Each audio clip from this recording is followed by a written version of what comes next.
But my voice is going to be super loud because it's going right into the camera. Oh, yeah. Just hear my heavy breathing. Well, you like being the star anyway, so.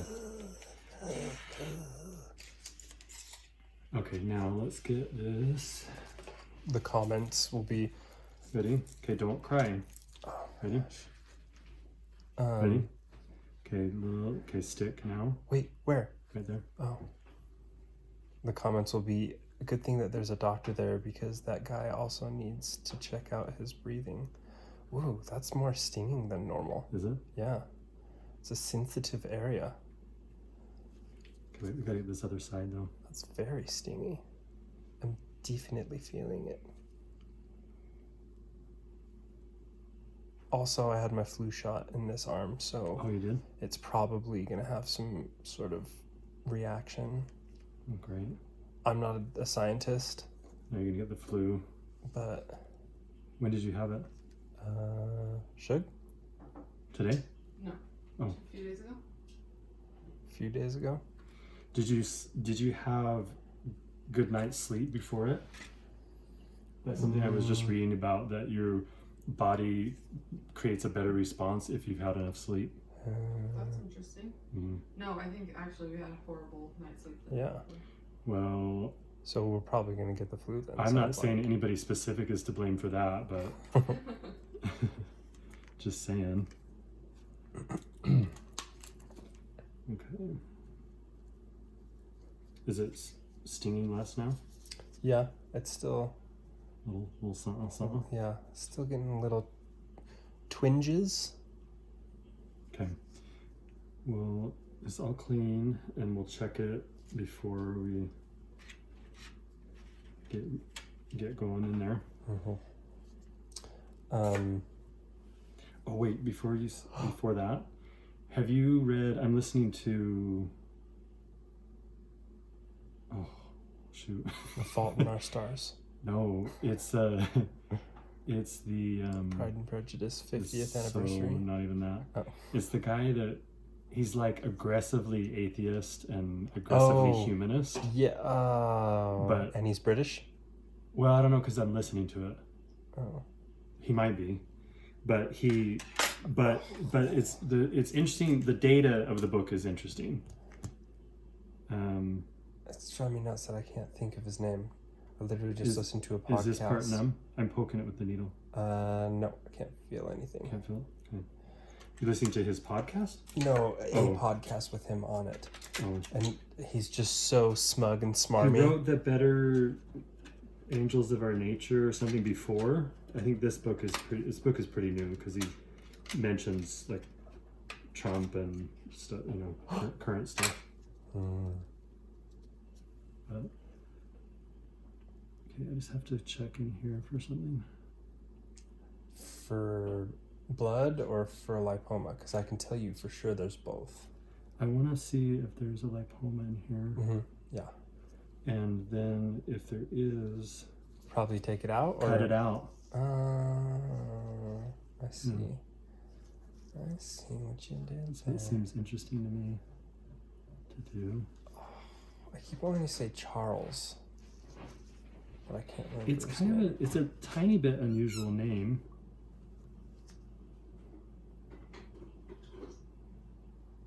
Root pricked. No, I can't remember which name. If it's his first name or last name, that's interesting. But it's something. Ventilator. Yeah. Wait. It might. First name or last name? Ventilator. Ventilator. Sounds like a last name. But maybe that's the conversation, though. What he's talking about?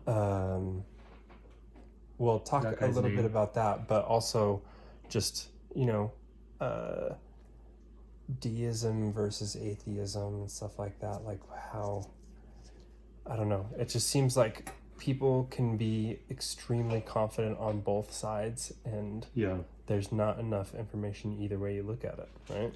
Well, the thing that I think, like, personally, as I'm listening to it, that I think about is that he talks about, so he's like I said, he's super humanist, basically humans are what are the bomb, that we figured out all the things, and that's the humans are the reason, like the only reason for all of our progress in the world, And one of the thoughts I had when I was driving over here is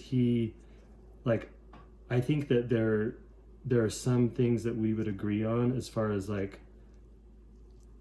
but as far as humans being very capable and neat. Well, and yeah, neat. Just a neat group. Just a neat group. Just a neat group. But our kind of our reasoning behind it is totally different. Like I would say, that the reason that we do all the awesome things and figure out how to progress and make society better and invent stuff and everything is specifically because we are children of God, like that, and that's why we have those capabilities. And I mean, aside from inspiration and things like that, it's just because we are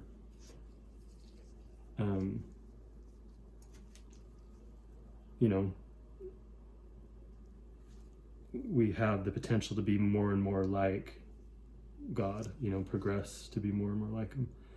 Anyway, but he would say, that's the only thing that's a little bit hard about listening to that book, is that he's just so, it's not even that I feel like he's not even just atheist, he's anti-religion. Yeah. That's what he strikes me as. Yeah, I can't remember the guy's name that I'm thinking of, and it may even be the same character that we're both talking about, but he's viciously atheist, like you're saying, and anti-religious, and it's that's kind of a religion, being anti-religion.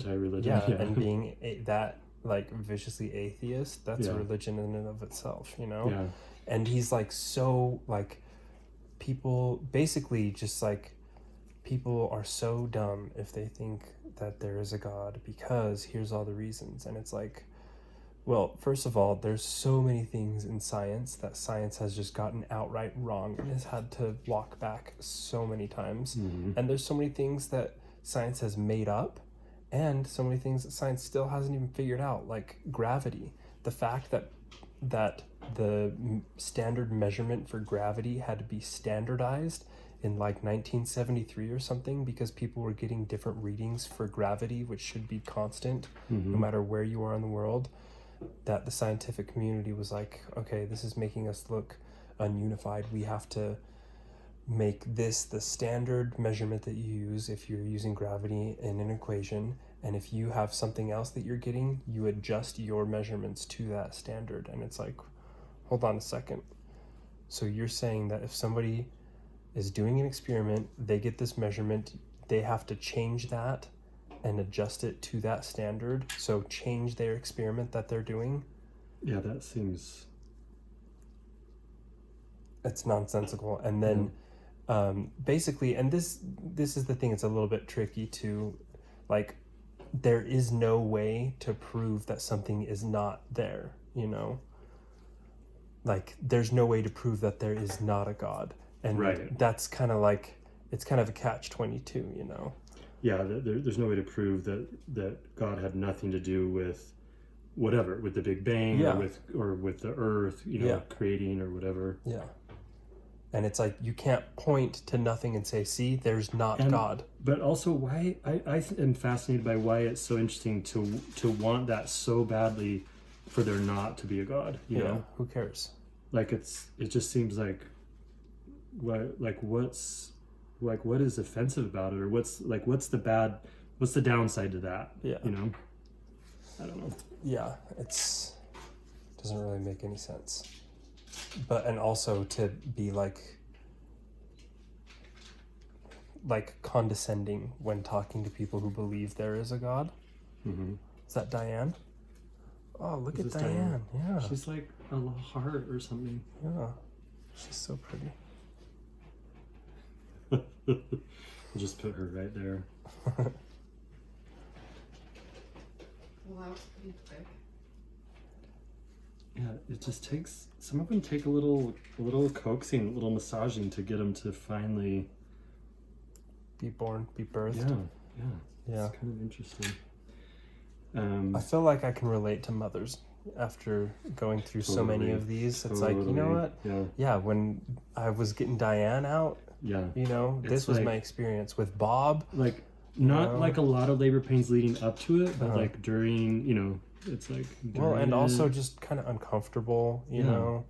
Yeah, exactly. You know, and like technology, blood too. Mm-hmm. So I can relate on that for sure. No, and then also after having like the stitches and stuff, exactly, you getting know, stitched up. It's the same. Yeah. So with my second, you know, it was pretty complicated. My first one went pretty smoothly. Yeah, it was fairly smooth. The second one was a little complicated. By the third, you got sweaty. You got sweaty during one of them. Yeah. That was rough. Yeah. So you powered through though. Yeah.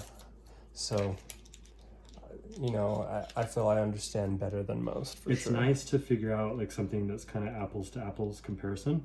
You know, and find the. Because there's this. Yes, because then you get it. Like you can say, no, I get it. Yeah. I understand what you're going, exactly what you're going through, and I can totally. And empathize. I can be a feminist now because of it. Luckily. Yeah, he was talking about, well, so I feel like the overarching thing of this book is that he's basically saying anybody, for whatever reason, like the sky is not falling. Like he talks about people on the left and the right and some of the stuff that they, I mean, I think obviously he would be in most sense kind of, you know, a leftist, but not in everything. I mean, there are certain things that he's like, this is, you know, because he's looking at data, which is the one thing that's really nice about this book, is that he, you know, he will say, you know, people on the left say this and people on the right say this, and here's the data. So that's what I like about the book. I don't think I would like maybe love a conversation with him, but what's the book called? The Data Say This or something like that? Yeah, it's like data say what? I think is what it is. Or data says dot. That's the title. It's shoot.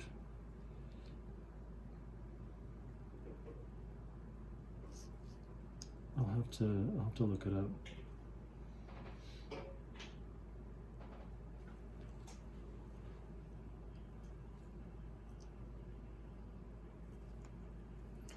Yeah, well, I think like I said, on both sides, people can be condescending and essentially, you know, whether you're religious or you're atheist, it's rare for people to be able to influence your thinking on that and make you change, you know? Right. It's more often that people are like, this is what I'm thinking, and if I change it, it's because I came to it on my own. It's not because somebody was like, that gave me some a reason. Point A, B, and C, and then that's what convinced me. Then I was like, oh, you know what? You're right.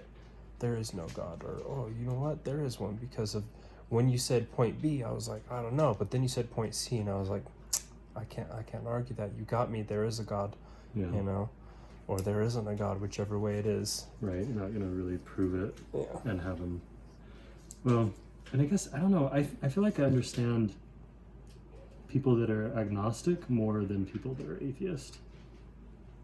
It's like, why not at least, you know, consider it as an option versus just, you know, I know that there is no God. Yeah. And it's like you said, like,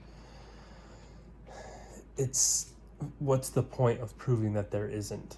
Like, in the end, are you going to live your life differently because you proved that there isn't a God? And if that's the case, then you got to figure out your reason to act the way you're acting, live the way you're living. And if it's something as simple as, because there is or isn't a God, then you probably don't have the right thinking behind it.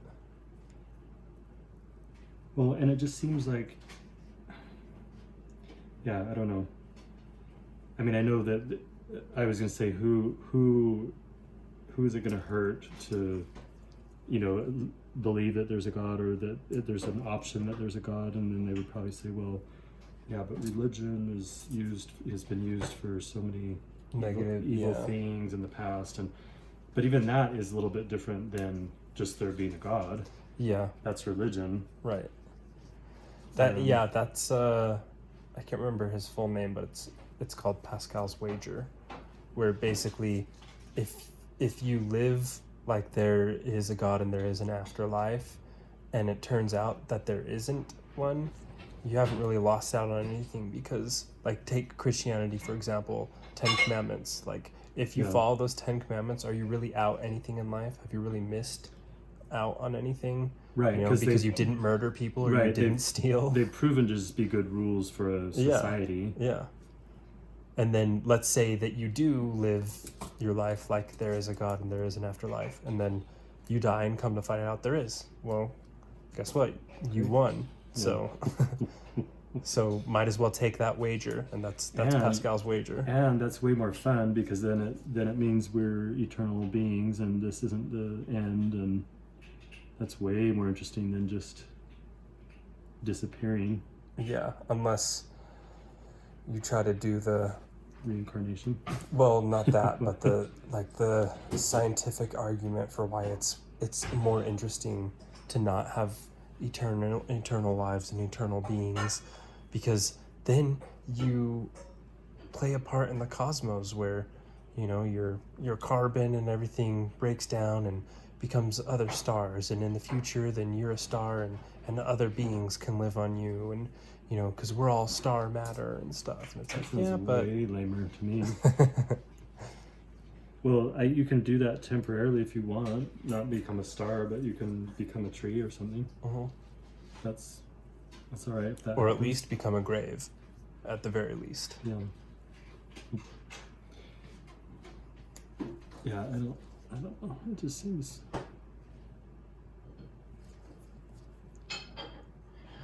How many stitches is that? 3?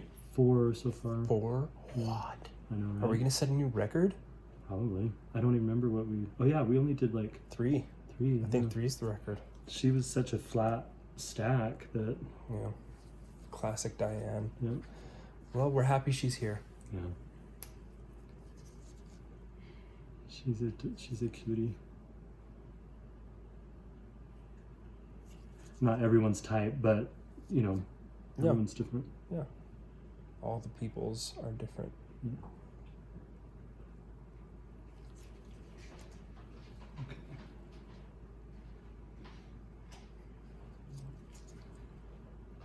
Just trying to pull fast on me here. That was close. Goodness. You mentioned the Big Bang briefly earlier. I listened to a book called God and the Big Bang, and it's pretty interesting. Like the first 3/4 of it is interesting, and then the last fourth of it, because it was written by I can't remember his name, but he's like a Jewish scientist, and so the last fourth of it he gets into like the old Jewish language and stuff, and like translations and things, and it's a little bit too complicado.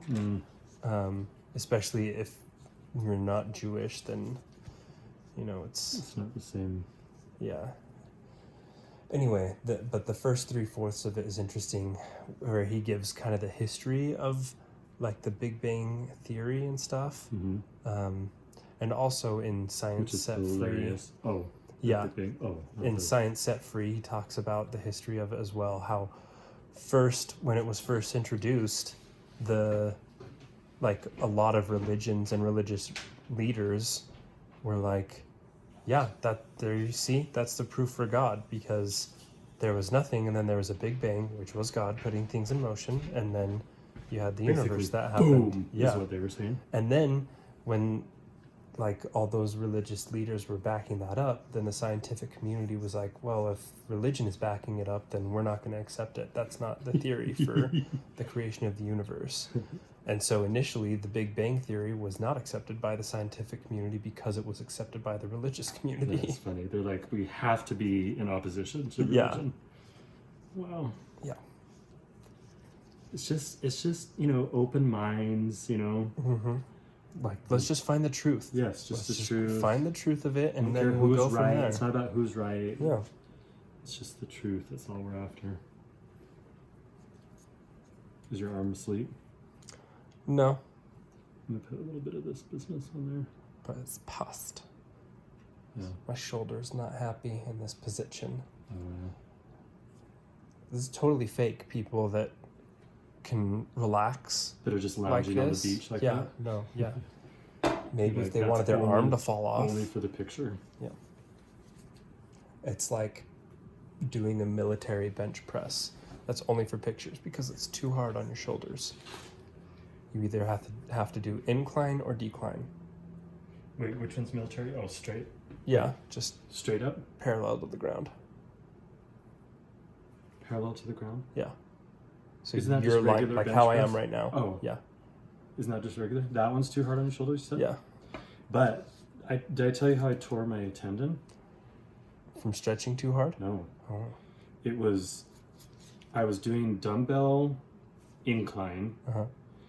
and you know my chicken arm, Yeah. my mastectomy side. So after I was finishing, so by the end of my reps, that arm, this tricep area was getting tired. Uh-huh. So what happened is that left arm started to give, Uh-huh. and reflexively, I didn't obviously mean to, I jerked with this other arm because Uh-huh. I was trying to save both of them from falling. Yeah. And tore, I heard it. So I had my earbuds in, so I Uh-huh. heard it internally, heard a Oh. in the front of my shoulder. And you were like, perfect. Love it. I was so mad. I was instantly Mad at the furious. universe. Yes, that had happened. Mad at the Let me ether. get a band-aid. Band-aid. Band-aid. Yeah. Because it's just so stupid. Something like that. You Yeah. know, for Well, how much was the weight? Was it heavy or? well, I mean, it was kind of heavy, but it was more that I had just come to the end. It Yeah. was just the muscle was fatiguing. Mm. Mm. Mm-mm-mm. Really lame. That's on the list of words that you're not This is allowed to still- say anymore. This is still oozing. Oh, nice. What? With the PC police, lame is one of the words now that you Oops. can't say anymore. Wait, what's her name? Diane. Where's Diane? Yeah. Doesn't it look like a heart? Yeah, a little I mean, bit. like an anatomical heart, not like a Yeah. Valentine's Not, one. yeah. Well, I mean, if you squint. It kind of does. Okay, All right. Dunzo. Oh, my shoulder. Oh. Oh, she was supposed to hit record.